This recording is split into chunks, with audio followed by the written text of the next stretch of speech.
শমীন আসার পরে বাংলাদেশের ফুটবল কতটা বদলে গেছে একবার চিন্তা করে দেখুন। যাদের অলিম্পিক জয়ী কোচ রোজা এখন বাংলাদেশ দলের কোচ হতে সিভি পাঠাচ্ছেন।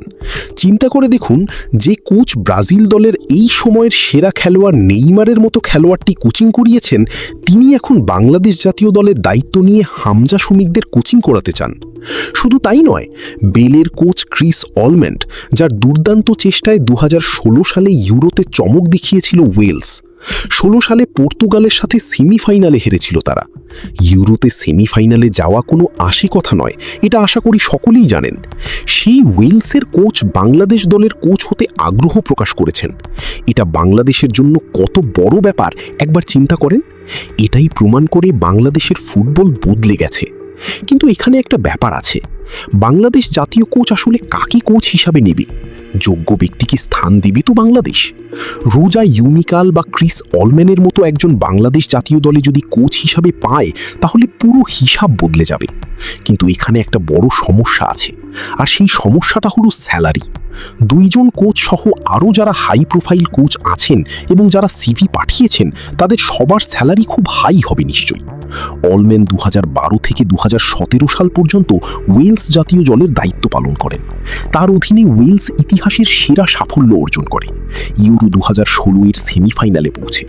খেলোয়াড় হিসাবে ফুলহাম ও ক্রিস্টাল প্যালেসের ডিফেন্ডার হিসাবে খেলেছেন, যেখানে তিনি 500+ ক্লাব ম্যাচ খেলেন। কোচিং কেরিয়ারে তিনি ম্যানেজার হিসাবে ফুলহাম, সান্ডারল্যান্ড, রিয়াল সোসিয়াদাদ এবং হেভি চাইনার মতো ক্লাব পরিচালনা করেছেন। 55 বছর বয়সী ওয়েফার প্রো লাইসেন্স দিয়া কোচ এবার আগ্রহ প্রকাশ করেছেন হামজা শমিকদের কোচ হতে। ভালো প্রজেক্ট ও স্যালারি নিশ্চিত করলে করবেন। বাংলাদেশের ফুটবলের জন্য হতে পারেন গেম চেঞ্জার, কিন্তু বাংলাদেশ পারবে সেই হাই স্যালারি মিট করতে? এবারের মাসিক স্যাল ছিল 13 থেকে 14,000 ডলার।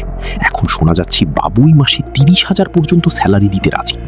যদি এই স্যালারি রোজা বা অলম্যান কিংবা হাঙ্গেরিকে ইউরোতে নিয়ে যাওয়া কোচ বার্নস্টোককে নিতে পারে, তাহলে সেটা হবে দুর্দান্ত। এই দুইজনের মধ্যে যদি একজন কোচ হয়, তাহলে আমাদের বংশোদ্ভূত যে প্লেয়াররা রয়েছে এখানে আসতে দ্বিধাবোধ করবে না। ফারহান আলী ওয়াহিদের মতো প্লেয়াররা খুব সহজেই চলে আসবে। তবে এই যে নামি দামি কোচের বাংলাদেশের প্রতি আগ্রহ, এই পরিবর্তনের পিছনে সবচেয়ে বড় ভূমিকা রাখছে নতুন প্রজন্মের ফুটবলাররা। হামজা শমিকদের মতো প্রবাসী আধুনিক ফুটবল ধারার খেলোয়াড়দের আগমন বাংলাদেশের ফুটবলকে নতুনভাবে উপস্থাপন করেছে বিশ্বমঞ্চে। তবে বাস্তবতা হলো, শুধু বড় নামের কোচ আনা দিয়ে পরিবর্তন সম্পূর্ণ হয় না।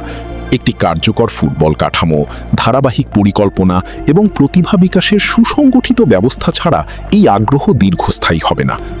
বাংলাদেশের ফুটবল এখন একটা গুরুত্বপূর্ণ সন্ধিক্ষণে দাঁড়িয়ে। সঠিক সিদ্ধান্ত, সঠিক দিক নির্দেশনা এবং পেশাদার ব্যবস্থাপনার মাধ্যমে এই আগ্রহকে বাস্তব সাফল্যে দেওয়া সম্ভব। অন্যথায় এটি কেবল সম্ভাবনার মধ্যেই সীমাবদ্ধ থেকে যাবে। কি মনে করেন, কে বাংলাদেশের কোচ হলে এই সময়ে বাংলাদেশের সবচেয়ে বেশি লাভ হবে?